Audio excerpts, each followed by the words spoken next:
Hello student, क्या हाल चाल। उम्मीद करते हैं मजे कर रहे होंगे। मैं मित्र आज फिर से अवेलेबल हूँ क्लास 12 मैथ के चैप्टर 7 को लेकर के, जिसका नाम है बच्चों इंटीग्रल्स। और इंटीग्रल्स बिल्कुल एक fresh chapter in the sense कि इसकी डिपेंडेंसी बड़ी कम है बच्चों। ऐसा नहीं है कि किसी प्रीवियस चैप्टर या किसी प्रीवियस नॉलेज पर फुल्ली डिपेंडेंट है, नहीं। सिर्फ इसमें क्या है कि डिफरेंशिएशन के कुछ बेसिक कॉन्सेप्ट, छोटे छोटे फार्मूले वगैरह, बेसिक कॉन्सेप्ट इसमें क्या होंगे, यूज होंगे। क्लियर ना? लेकिन ये अपने ऊपर डिपेंड कराता है बाकी के चैप्टर्स। इट मींस जिस स्टूडेंट का चैप्टर 7 क्लियर होगा, ये मान के चलिए आप कि उस स्टूडेंट का चैप्टर 8 और चैप्टर 9 उतना ही क्लियर हो, उतना ही अच्छे से तैयार होगा जितना पहले उनका चैप्टर 7 क्लियर होगा।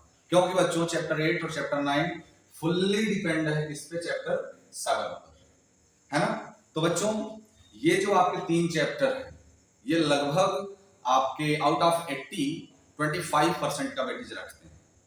मोस्ट वेटेड चैप्टर है ये आपका, है ना। तो 25% का वेटेज रखते हैं। इट मींस लगभग 21 number, it means 21 marks approx. बाकी अगर दो अदर चैप्टर्स को हम लोग इसमें इंक्लूड करें, इट मींस पूरे कैलकुलस का एक सर्किल तैयार करें, जो आपका डिफरेंशिएशन और एप्लीकेशन ऑफ डिफरेंशिएशन, इन दोनों को भी इसी में लेंगे। क्योंकि ये पांचों चैप्टर्स यानी chapter 5, chapter 6, chapter 7, chapter 8 and chapter 9, ये पांचों चैप्टर आपके किस पोर्शन के जाने जाते हैं, कैलकुलस, है ना। तो ये मान के चलिए बच्चों कि ये कैलकुलस के जो पार्ट्स हैं वो आउट ऑफ 80 35 मार्क्स रखते हैं, और उसमें से 21 मार्क्स अकेले इंटीग्रल्स, क्योंकि चैप्टर 8 और चैप्टर 9 बिल्कुल इसी पे क्या है, डिपेंड है ना। तो बहुत से लोग बहुत टाइप की बातें करते हैं कि कैलकुलस ऐसा है, कैलकुलस वैसा है, उसमें स्पेशली इंटीग्रल्स को लेकर के। तो ऐसा बिल्कुल भी नहीं है बच्चों, ये मान के चलिए, आप हमारा विश्वास करिए। क्योंकि कोई भी ऑब्जेक्ट ऐसा नहीं है कि वो हार्ड होगा, टफ होगा, नहीं। अगर उसका हम प्रॉपर तरीके से सिस्टमैटिक वे से स्टेप बाय स्टेप उसको समझते चले, करते चले, क्लियर करते चले, तो हमें नहीं लगता कि कोई प्रॉब्लम आने वाली है ना। और फॉर एग्जांपल अगर आप लीजिए तो करेले की सब्जी जनरली कड़वी मानी जाती है, लेकिन अगर उसको बनाने वाला, उसको परोसने वाला कुछ अलग करे, तो हमें नहीं लगता कि करेले की सब्जी की कड़वाहट को ही ना कम करके हम बिल्कुल खत्म भी कर सकते हैं। उसकी कड़वाहट को कम ही ना करके बल्कि हम उसकी कड़वाहट को खत्म भी कर सकते हैं, है ना। तो बच्चों हम लोग इस सेशन में समझेंगे इंटीग्रल्स है क्या, फाइंड आउट कैसे किया जाता है, और उसके कुछ बेसिक्स रूल, है ना, बेसिक्स रूल, और साथ ही साथ एक्सरसाइज 7.1 में यूज होने वाले कॉन्सेप्ट्स। इट मींस इसीलिए आपका ये पार्ट जो 1 है वो इंट्रोडक्शन के नाम से जाना जाएगा, है ना। तो बच्चों स्टार्ट किया जाए इस सेशन को। मान लीजिए कि y इक्वल्स टू fx बच्चों आपका कोई एक फंक्शन है ना। अगर से ये आपका एक फंक्शन है तो इसका बच्चों डेरिवेटिव कितना होगा। डेरिवेटिव आप बोल सकते हो dy बाई dx होगा, या फिर ये जो आप fx राइट किए हो उसको आप बोल सकते हो कि बच्चों ये क्या होगा, f डैश x होगा। ये कौन सी वैल्यू है बच्चों, डेरिवेटिव वैल्यू। कौन सी वैल्यू है, डेरिवेटिव वैल्यू। और आपने किया क्या, आपने किया क्या, डिफरेंशिएशन। क्या किया बच्चों, डिफरेंशिएशन आपने किया, तो आपको कौन सी वैल्यू मिली, डेरिवेटिव वैल्यू मिली। इट मींस बहुत आराम से समझिए, बहुत आराम से समझिए, ये आपका कोई गिवन फंक्शन है और ये आपका क्या है, डिफरेंशिएशन करने के बाद उसका डेरिवेटिव आपको मिल गया। इट मींस अगर ये आपका गिवन फंक्शन और आपने किया डिफरेंशिएशन तो आपको ये मिला, और डिफरेंशिएशन के बाद जो वैल्यू मिलती है उसको बच्चों को क्या कहते हैं, derivative. It means derivative of y is dy by dx, या फिर अगर आप डेरिवेटिव ऑफ fx को बोले तो क्या बोलेंगे, f डैश x। क्या इस दुनिया में कोई ऐसा प्रोसेस है जो डेरिवेटिव का कुछ हम ऐसा करें जो कुछ ऐसा कराए हमसे कि डेरिवेटिव से अगेन हम अपने गिवन फंक्शन को पा लें, अगेन हमें हमारा गिवन फंक्शन मिल जाए। इट मींस अगर हम आपसे पूछें कि कोई ऐसा फंक्शन है तो आप कहोगे सर एंटी डेरिवेटिव निकाल दीजिए आप, यानी एंटी डिफरेंशिएशन करिए।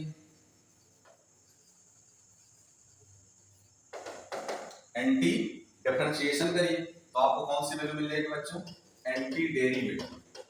एंटी डेरिवेटिव वैल्यू आपको क्या करेगी? मिल जाएगी। इसी को एंटी डिफरेंशिएशन को ही बच्चों हम लोग कहते हैं इंटीग्रेशन। क्या कहते हैं? इंटीग्रेशन। यानी आप एंटी डिफरेंशिएशन बोलिए या फिर आप क्या बोलिए? इंटीग्रेशन बोलिए, है ना। एंटी डिफरेंशिएशन कर रहे थे बच्चों तो हमें क्या मिल रहा था? Anti derivative. अगर से हम आपको ये कहें कि आप इंटीग्रेशन कर रहे हो तो आपको कौन सी वैल्यू मिलेगी बच्चों? इंटीग्रल्स। क्या मिलेगा? इंटीग्रल्स, है ना। इंटीग्रल्स इट मींस जो पहले हमारा फंक्शन था वही हमें मिल गया, और पहले की जो चीजें हैं उसके लिए आप बोलते हो प्रिमिटिव।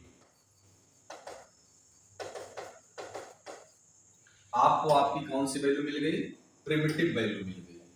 और प्रिमिटिव अगर आप नहीं बोलना चाहते हो तो सिर्फ आप बोल सकते हो कि ये आपको कौन सी वैल्यू है? एंटी डेरिवेटिव या फिर इंटीग्रल्स। एंटी डेरिवेटिव कब मिला? जब आप एंटी डिफरेंशिएशन किए, और इंटीग्रल्स कब मिला? जब आप इंटीग्रेशन किए। बात एक ही है। इट मींस एक चीज हमें ये समझ में आई, एक चीज हमें ये समझ आया यहां से कि अभी तक जितने फंक्शन का हम लोग क्या पढ़े थे? डिफरेंशिएशन। अभी तक बच्चों हम लोग जितने भी फंक्शंस का डिफरेंशिएशन पढ़े हैं उनका अगर एंटी डिफरेंशिएशन निकाला जाए तो हमें एंटी डेरिवेटिव मिलेगा, और एंटी डेरिवेटिव ही तो हमारा इंटीग्रल्स है। और एंटी डिफरेंशिएशन निकालने का मतलब आप क्या निकालोगे? इंटीग्रेशन। इंटीग्रेशन। पहले ये बताओ फील आया इंटीग्रेशन क्या है? इंटीग्रेशन क्या है बच्चों? इस बात की फील आई हाँ कि एक्चुअली इंटीग्रेशन है क्या? आफ्टर इंटीग्रेशन जो वैल्यू आपको मिलती है वही आपका क्या होता है? इंटीग्रल्स। क्या होता है? इंटीग्रल्स। तो बच्चों एक कंक्लूजन हमें समझ में आ रहा है, एक कंक्लूजन हमें समझ में आ रहा है, उसको जरा हम राइट करें। देखिए बच्चों एक कंक्लूजन हमें समझ में आ रहा है, वो कंक्लूजन क्या है? बहुत ध्यान से देखिए आप। कंक्लूजन का जो पॉइंट फर्स्ट है बच्चों वो ये कहता है इंटीग्रेशन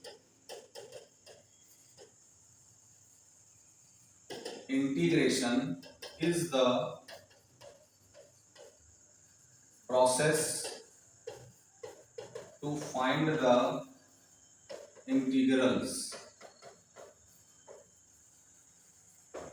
इंटीग्रेशन क्या है बच्चों? एक ऐसा प्रोसेस है जो हमें क्या फाइंड आउट करके देता है? Integrals.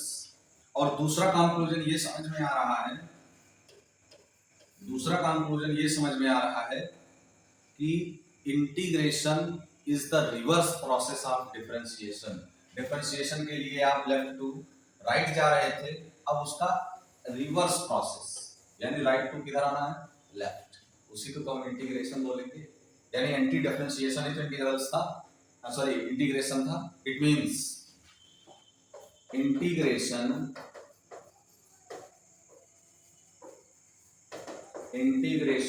is the reverse process of differentiation। दो कंक्लूजन बच्चों हम लोग निकाले हैं कि integration is the process to find out the integrals, यानी इंटीग्रेशन एक ऐसा प्रोसेस है जो हमें क्या निकाल के देगा? इंटीग्रल्स देगा। और दूसरा कंक्लूजन ये है बच्चों कि integration is the reverse process of differentiation. तो एक चीज ये समझ में आ रही है कि अभी तक हम लोग जितने फंक्शन का डिफरेंशिएशन पढ़े हैं अगर हम उनका क्या कर दें? रिवर्स प्रोसेस कर दें, रिवर्स, तो हमें क्या मिल जाएगा? उनका इंटीग्रल वैल्यू, क्योंकि रिवर्स प्रोसेस को हम इंटीग्रेशन कहते हैं और इंटीग्रेशन करने पे हमें क्या मिलता है, इंटीग्रल्स मिलता है। क्लियर। तो आप नेक्स्ट पेज पे देखो बच्चों, नेक्स्ट पेज पे आप देखिए, जनरली बच्चों हम लोग डिफरेंशिएशन में कौन कौन से फंक्शन को देखे हैं, आइलेट,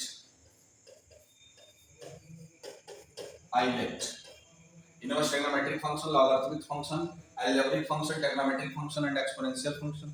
अब इसमें एक एक करके हम लोग सेलेक्ट करें फंक्शन को और उनका रिवर्स प्रोसेस करें, है ना।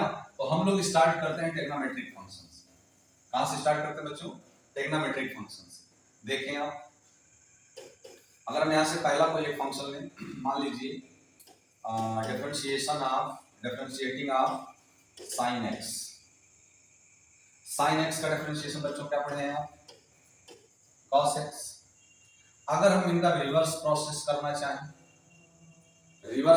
करना चाहें, इट मींस cos x का इंटीग्रेशन, आप क्या बोलोगे, इंटीग्रल्स, ये बच्चों इंटीग्रल का साइन है ना, इंटीग्रल ऑफ cos x, और जिस टर्म्स में आपका पूरा फंक्शन चलेगा उसी के रिस्पेक्ट में आप इंटीग्रेट करते हो, जैसे आप डिफरेंशिएशन में बोले थे x का x के रिस्पेक्ट में ही होना चाहिए, यानी विद रिस्पेक्ट टू x, वैसे इधर भी बोलोगे आप, यानी integration of cos x with respect to x। अब रिवर्स प्रोसेस बताइए, ये तो आपका डिफरेंशिएशन आप कर रहे थे तो डेरिवेटिव वैल्यू मिली थी, अब हम लोग करेंगे क्या, एंटी डिफरेंशिएशन, यानी इंटीग्रल करेंगे तो हमें इंटीग्रेशन करेंगे तो हमें कौन सी वैल्यू मिलेगी, इंटीग्रल वैल्यू मिलेगी। It means cos x dx equals to sin x। और बच्चों अगर मान लीजिए आपके पास कोई फंक्शन ऐसा दिया गया है कि dx of sin x plus 5, जरा इसका डिफरेंशिएशन बोलिए आप, sin x का क्या हो जाएगा बच्चों, cos x, और 5 का क्या होगा, 0। It means integral of cos x dx, इसके हिसाब से क्या बनना चाहिए, अपना एक्चुअल फंक्शन क्या था, क्योंकि रिवर्स प्रोसेस कर रहे हैं तो हमें प्रिमिटिव वैल्यू मिलनी चाहिए ना।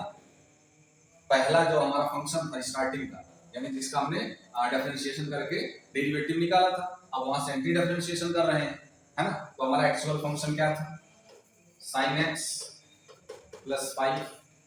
और बच्चों एक एग्जांपल और लीजिए आप, मान लीजिए डिफरेंशिएशन ऑफ यानी dx of sin x minus 9 equals to, sin x का डिफरेंशिएशन बच्चों cos x माइनस 9 का 0, कांस्टेंट का डिफरेंशिएशन 0।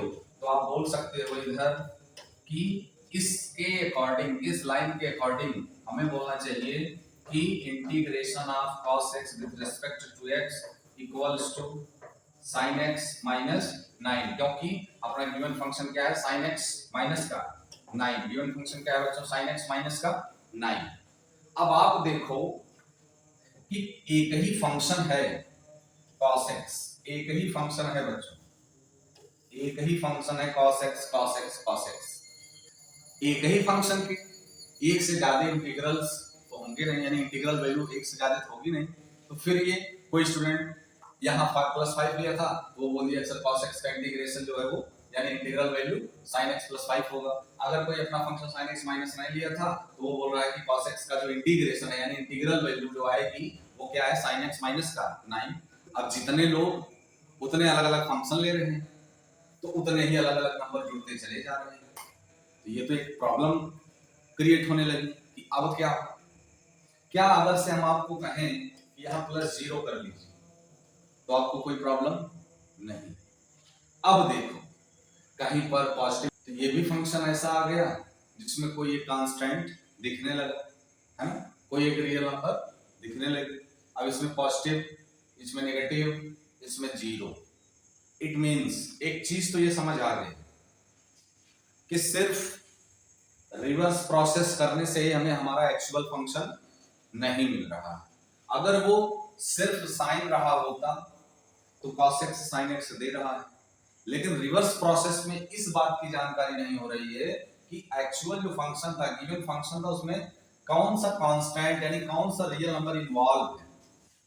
तो इसके लिए हम लोग करें क्या, इसके लिए बच्चों हम ज्यादा कुछ करेंगे नहीं। देखिए ज्यादा इसमें कुछ करना ही नहीं, सिर्फ हम लोग क्या करेंगे, ये जो हमारे फंक्शन दिए गए हैं उसको कुछ ऐसा राइट कर देंगे। It mean sin x plus c, where c is arbitrary constant या इंटीग्रल कांस्टेंट बोल दीजिए, है ना। इट मींस सी क्या है, सी बिलोंग्स टू आर, कोई एक रियल नंबर होगा। अब वो चाहे पॉजिटिव हो तो भी वैलिड है, नेगेटिव हो तो भी वैलिड है, जीरो हो तो भी वैलिड है। क्लियर है। तो अगर इसको भी हमें लिखना हो तो हम क्या बोलेंगे, sin x plus c where c is a real number. अब रियल नंबर आपका यहाँ 5 है, जो आप जिस स्टूडेंट का जो नंबर है वो टेक कर लो, यानी अब अलग अलग लोग अलग अलग फंक्शन लिए थे, तो जब हम रिवर्स प्रोसेस करने जा रहे हैं तो वो लोग अपना अपना फंक्शन ले, अब सी की वो चाहे चाहे जो वैल्यू ले, अब वो सी की चाहे जो वैल्यू ले, अगर वो अपने एक्चुअल फंक्शन में कोई पॉजिटिव रियल नंबर लिए हैं तो पॉजिटिव का ले ले, नेगेटिव लिए हैं तो नेगेटिव ले ले। इट मींस एक चीज समझ ये आ रही है कि आगे कभी भी अगर हम लोग इंटीग्रेशन करेंगे, इट मींस इंटीग्रल वैल्यू निकालेंगे, तो इंटीग्रल वैल्यू के साथ एक इंटीग्रल कांस्टेंट सी को भी लेके चलेंगे, जो इस बात को बताता है कि आपके एक्चुअल फंक्शन में जो कांस्टेंट है उसकी वैल्यू वही है, वही आप टेक करोगे, पॉजिटिव हो नेगेटिव हो जीरो हो कुछ भी हो, है ना। तो चले नेक्स्ट पेज पे देखते हैं।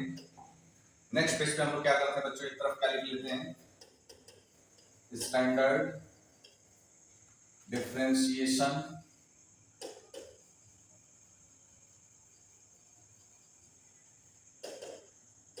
फॉर्मूला, स्टैंडर्ड डिफरेंशिएशन फॉर्मूला, और इस तरफ बच्चों लिखते हैं स्टैंडर्ड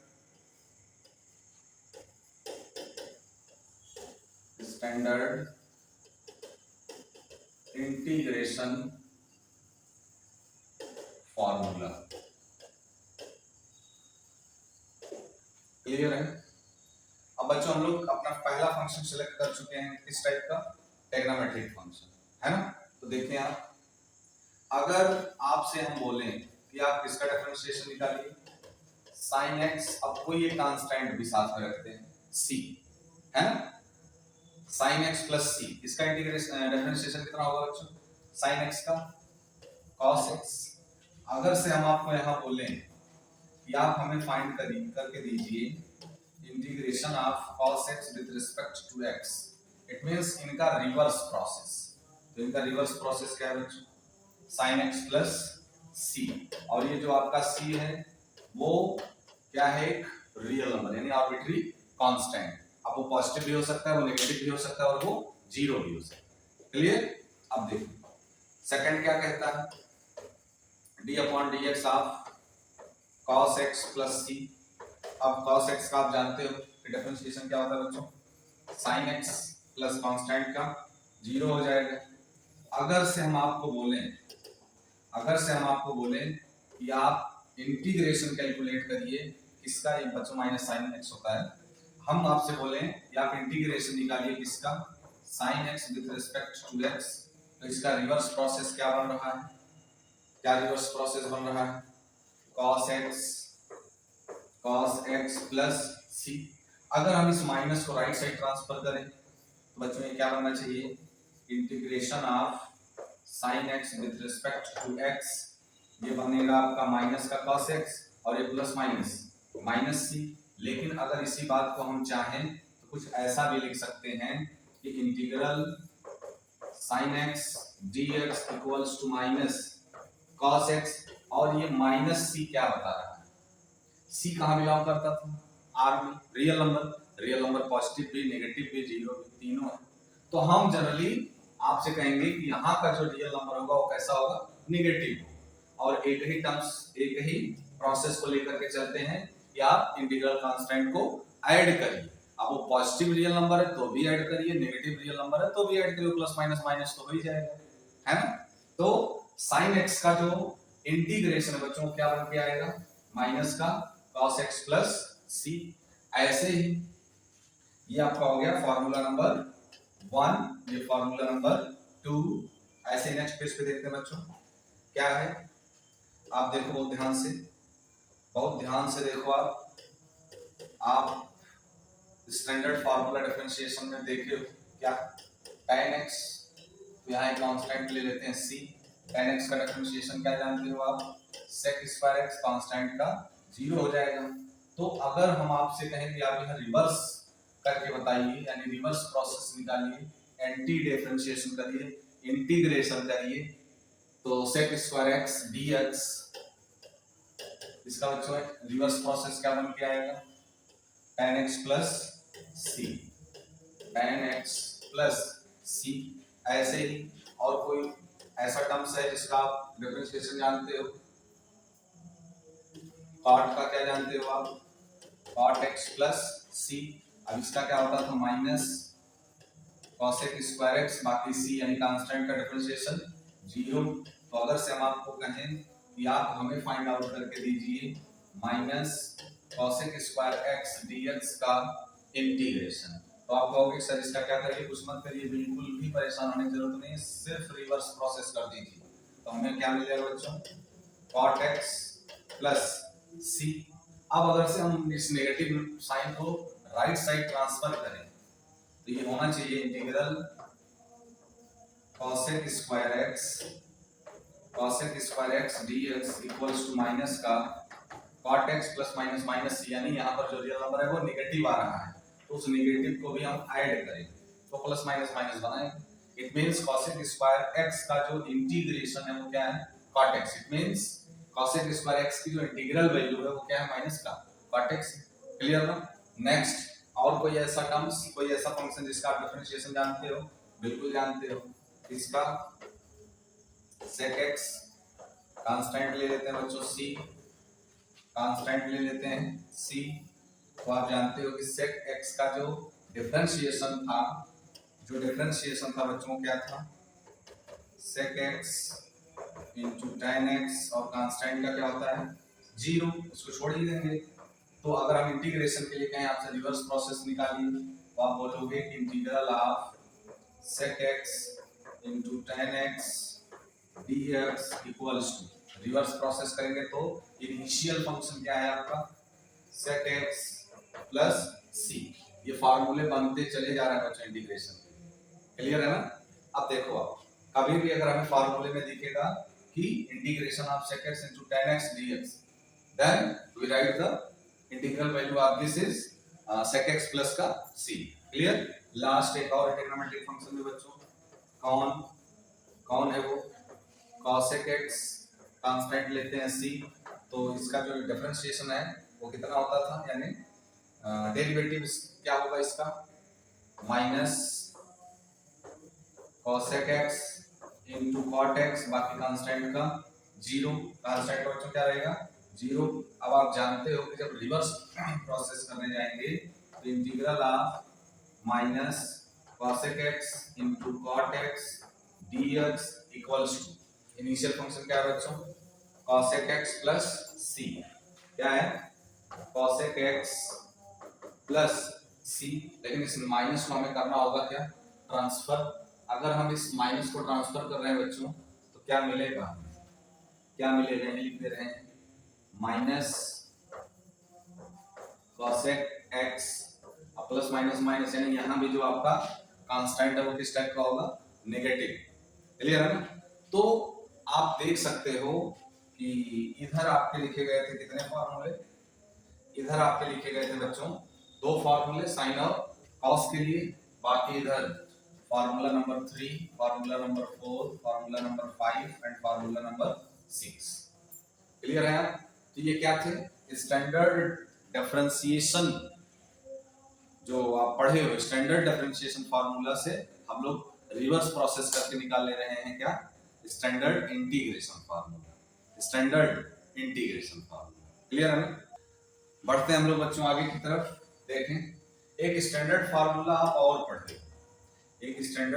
आप और पढ़िए, किसके लिए, डिफरेंशिएशन के लिए।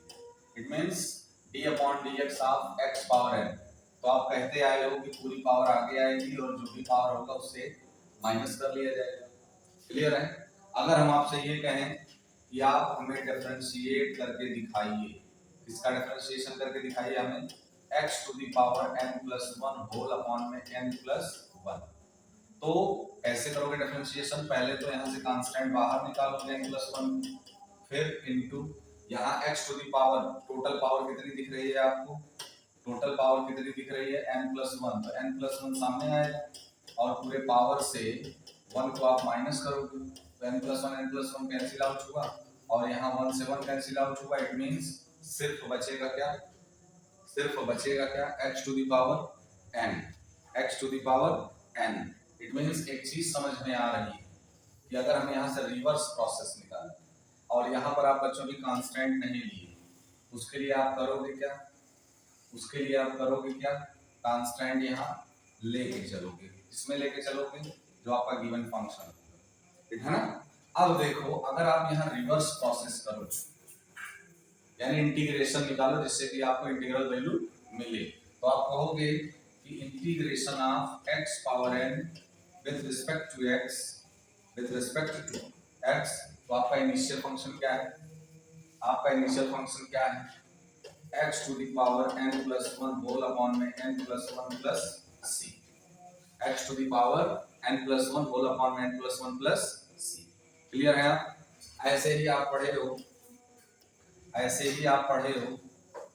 क्या पढ़े हो कि d upon dx of e to the power x constant ले लिए c equals to e to the power x, यानी e to the power x का differentiation e to the power x।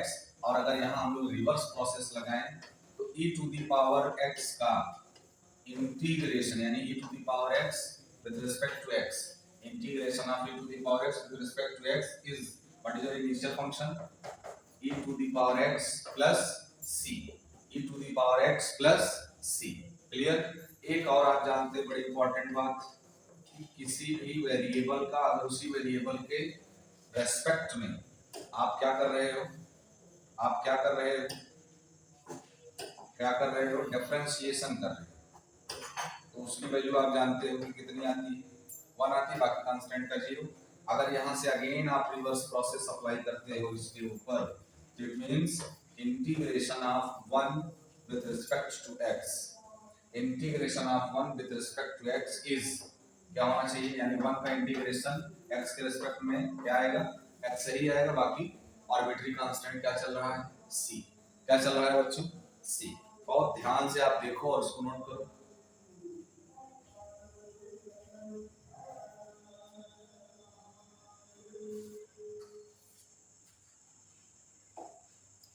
आगे बढ़े बच्चों। देखो एक फॉर्मूला और आप देखिए d upon dx of a to the power x, और कांस्टेंट हम लोग इसमें ले करके चलेंगे, है ना। तो a to the power x का डिफरेंशिएशन क्या पड़ेगा, a to the power x log a on the base e, बाकी कांस्टेंट का 0।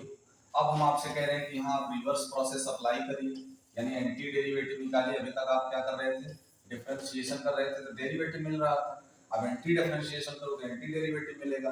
Anti differentiation is also known as integration and anti derivative is known as integrals.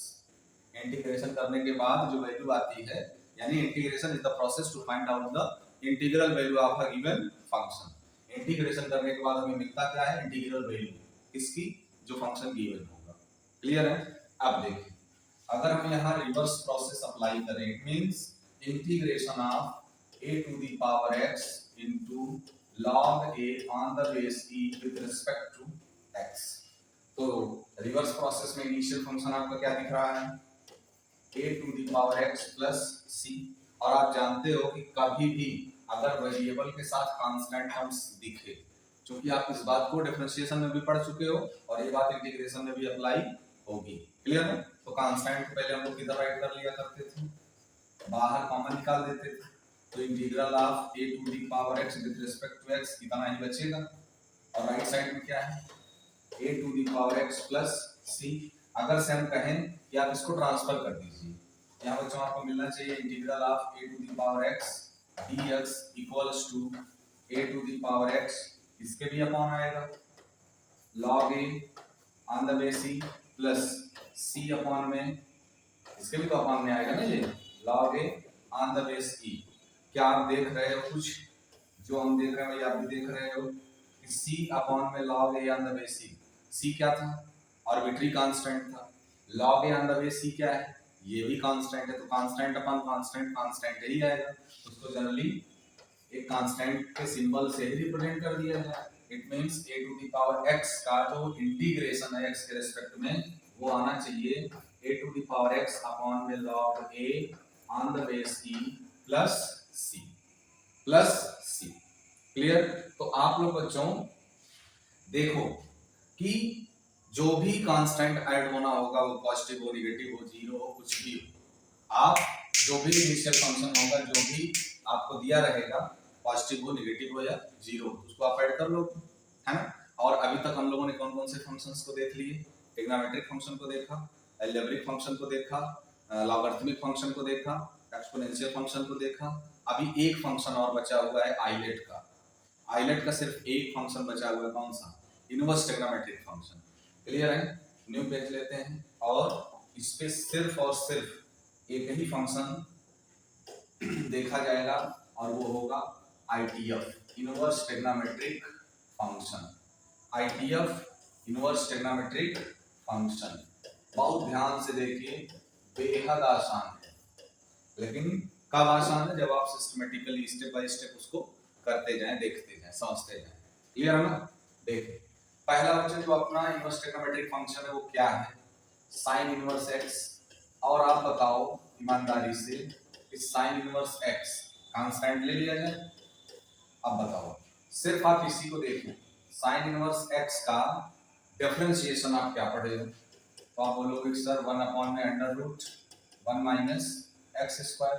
अब हम आपसे कहें कि अगर आप इतना डिफरेंशिएशन पढ़े हो, यानी derivative value of this sine inverse x, है ना, क्या था? 1 अपॉन में under root 1 minus x square. तो इसका एंटी डेरिवेटिव करोगे तो क्या पाओगे? यानी रिवर्स प्रोसेस। तो आपने बोला इंटीग्रल ऑफ 1 अपॉन में under root 1 minus x square with respect to x is sin inverse x plus c। So simple. ऐसे ही सेकंड डिफरेंशिएशन ऑफ बच्चों cos inverse x plus c। जरा बोलिए, cos इनवर्स का डेरिवेटिव आप क्या पढ़े? यानी डिफरेंशिएशन। और या फिर आप ऐसे बोल सकते हो कि derivative value of cos inverse x क्या था? माइनस 1 अपॉन में under root 1 minus x square. ऐसा जरा रिवर्स प्रोसेस अप्लाई कराइए यहाँ पर। तो बोलेंगे आप इंटीग्रेशन ऑफ माइनस 1 अपॉन में under root 1 minus x square dx equals to minus का cos x, माइनस का cos x, सॉरी माइनस नहीं बच्चों, यहाँ अभी जब माइनस ट्रांसफर करेंगे तब माइनस लिया जाएगा, है ना? तो फिलहाल के लिए अभी आपका एक्चुअल फंक्शन क्या है? cos inverse x plus c।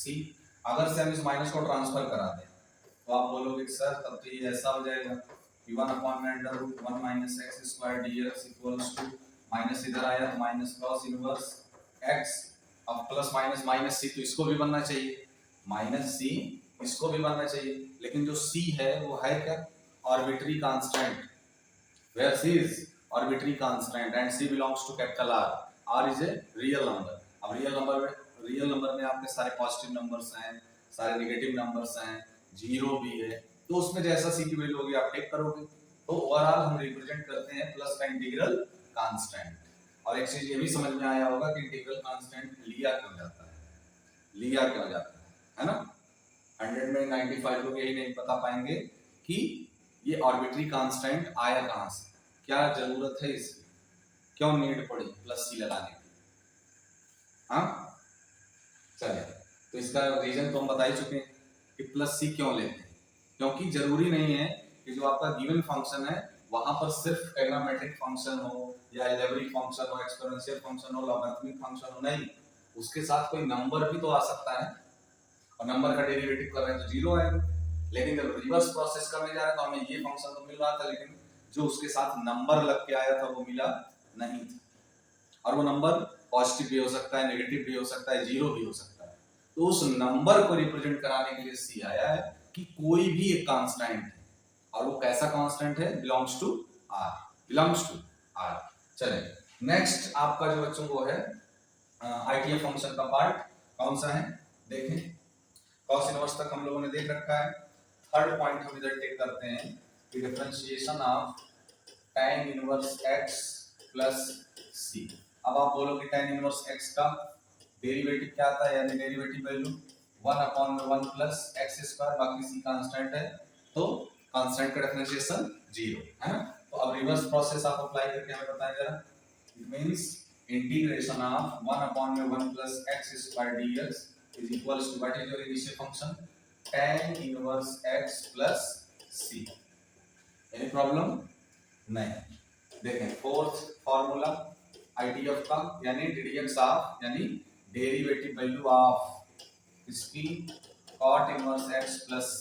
अब आप जानते हो कि cot इनवर्स x का जो डेरिवेटिव आता है वो क्या होता है -1/1 प्लस एक्स स्क्वायर, बाकी बच्चों कांस्टेंट का डेरिवेटिव 0 आएगा। अब रिवर्स प्रोसेस आप अप्लाई कराइए। इट मींस इनका एंटी डेरिवेटिव या इंटीग्रेशन करेंगे तब इंटीग्रल वैल्यू निकल के आएगी। इट मींस इंटीग्रेशन ऑफ -1 में 1 plus x square with respect to x is cot inverse x plus c। अगर हम इस माइनस को बच्चों ट्रांसफर कराएं, अगर इस माइनस को हम ट्रांसफर करें, it means integration of 1/1 plus x square with respect to x equals to, अगर आप माइनस ट्रांसफर कर रहे हो तो plus minus minus cot inverse x plus minus minus c, और c आपका कांस्टेंट है। कैसा constant? Real number, positive negative 0। तो जनरली इसका जो स्टैंडर्ड फॉर्म है कि इंटीग्रल कांस्टेंट हम ऐड करते हैं तो हम प्लस लगा लिए, लेकिन पर्टिकुलर आप वैल्यू रखोगे और अगर वो नेगेटिव नंबर निकला तो प्लस माइनस माइनस ऑलरेडी बना ही देगा, है ना। चलिए नेक्स्ट देखते हैं बच्चों कि डेरिवेटिव वैल्यू ऑफ यानी differentiation of sec inverse x plus का c। अब आप बताओ हमें कि sec इनवर्स x का डेरिवेटिव वैल्यू कितनी है? क्या होती है 1 में x into under root x square minus 1, constant का डेरिवेटिव 0। रिवर्स प्रोसेस अप्लाई कराइए तो हमें बोलना पड़ेगा बच्चों 1 में x into under root x square minus 1 with respect to x and what is your initial function. Initial function क्या, reverse में तो हमें यही मिलेगा ना, रिवर्स करेंगे तो हमें यही मिलेगा। और हमारा इनिशियल फंक्शन क्या है sec inverse x plus c। It means integral value of 1/x into under root x स्क्वायर minus 1 is sec inverse plus c। Clear है। लास्ट एक आईडीएफ का फंक्शन है बच्चों, कौन सा?